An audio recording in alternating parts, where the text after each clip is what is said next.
Chers frères et sœurs, bonjour. Je suis heureux de vous retrouver pour une courte méditation.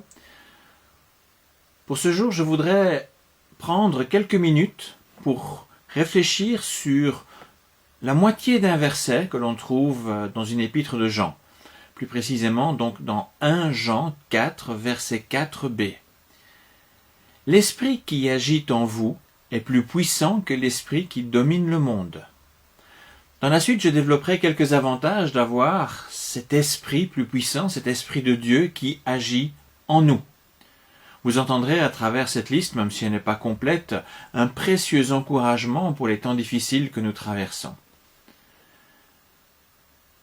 Le premier avantage à considérer est que l'esprit qui habite en nous est un esprit de vie et non de mort.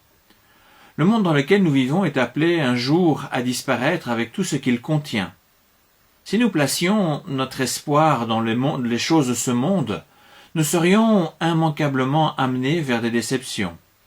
Bien entendu, nous vivons dans ce monde, nous avons un rôle à y jouer, mais in fine, nous ne sommes pas de ce monde. Par la grâce de Dieu, nous sommes appelés pour une vie nouvelle dans un monde nouveau.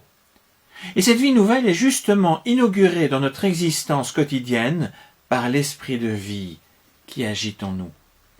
Cet esprit veut nous éloigner de ce qui est morbide pour nous donner la joie dans ce qui est prometteur. Cet esprit de vie est la source de notre espérance même au milieu des difficultés.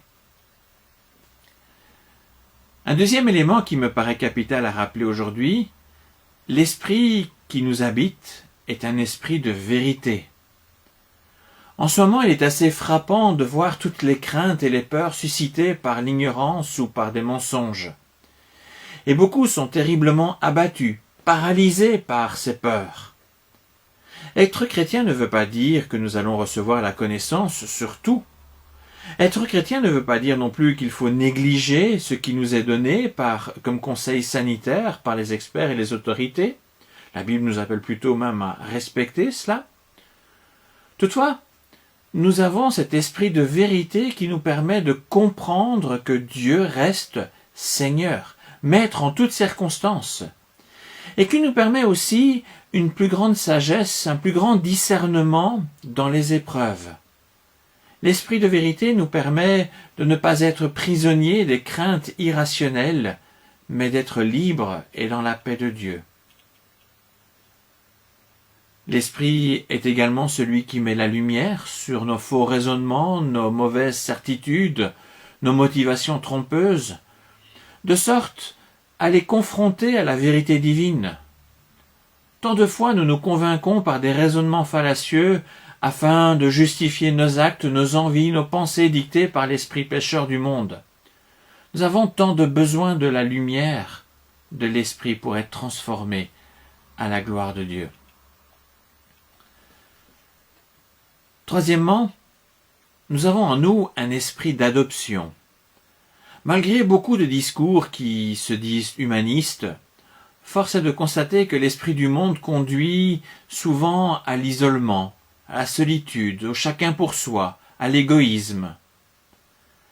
L'esprit de Dieu qui habite en nous atteste que nous sommes enfants de Dieu. Dans sa grâce, nous avons été adoptés pour faire partie d'une grande famille. Nous avons non seulement Dieu comme Père, mais aussi Jésus-Christ comme frère, et encore toute l'Église comme frères et sœurs. Nous savons que nous ne sommes pas seuls et insignifiants. Nous avons un Père qui veille sur nous. Nous avons un frère qui est présent à nos côtés. Et nous avons en fait une famille complète qui est appelée par l'Esprit à prendre soin les uns des autres. Et en nous aussi, cet esprit suscite le souci d'être attentif à nos frères, à nos sœurs, dans la foi. Quatrièmement, et cela apparaît clairement dans le verset de Jean, nous avons un esprit de force, un esprit de victoire qui habite en nous. Dans l'épreuve, nous pourrions être tentés de baisser les bras, de ne plus vouloir accomplir d'efforts. Cela arrive quand nous croyons que l'esprit du monde est finalement plus fort. L'esprit de victoire est l'esprit que Christ a envoyé sur nous. Et n'oublions pas, Christ est celui qui a remporté la victoire sur la mort et sur le péché du monde. Cet esprit nous permet de saisir une réalité qui dépasse les circonstances tragiques de notre monde. C'est également ce même esprit qui nous permet de rejeter ce qui est mal afin de vivre une réalité nouvelle, une réalité victorieuse par rapport au péché passé. Quelles que soient les circonstances, aussi difficiles soient-elles, en définitive, nous sommes appelés à partager la victoire avec Christ. Et cela se fait entre autres par cet esprit de victoire qui habite en nous. J'en arrive au 5e et dernier point que j'aborde dans cette méditation. L'esprit qui habite en nous est saint. Cela est possible parce que nous sommes saints. Nous étions pécheurs, nous étions impurs, mais par la grâce de Dieu, nous avons été purifiés et rendus saints, de sorte qu'il n'existe plus rien qui puisse nous séparer du Dieu saint. Il nous arrive encore de tomber lorsque nous sommes tentés, et même très souvent. Toutefois, Jésus a donné sa vie pour nous assurer la sainteté présente et à venir. L'Esprit Saint nous invite à vivre dans cette sainteté, non plus comme si nous étions toujours sous le pouvoir du prince du monde.